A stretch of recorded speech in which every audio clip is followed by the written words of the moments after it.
traditional workflow. Okay, so I wanted to talk to you today about one of the lesser talked about reasons to create an estate plan, and that's control.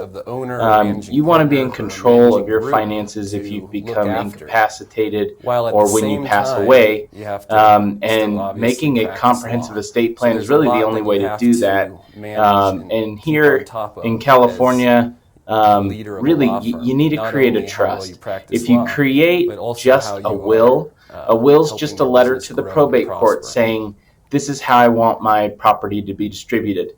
If you know me very well, you know that usually I don't wear a suit to work, but today I'm actually having to go to court. And one of the great things about a trust is that you can put somebody who you trust in charge of that trust, and they don't have to go to court. They don't have to jump through the hoops that California sets up in a probate process. And that means that you don't have a judge who you haven't screened beforehand in charge of the fate of your estate.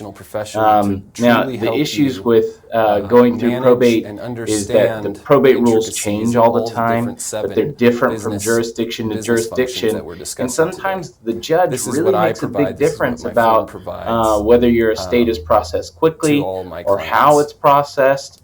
And so even if you put an executor on your will, the final person in charge of making the decisions is the judge.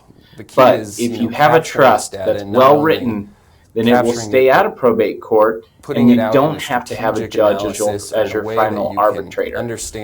Also, there are ways that you can set up different positions of power in your trust that further keeps it out of court.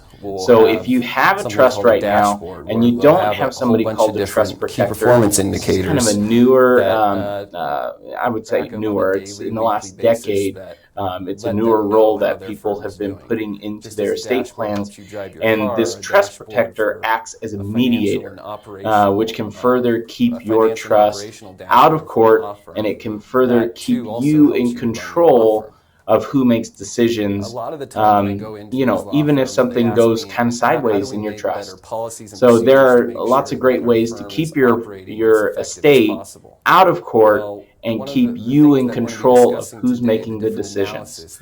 So that's another good reason to set up a comprehensive estate plan, is to keep in control. Thanks.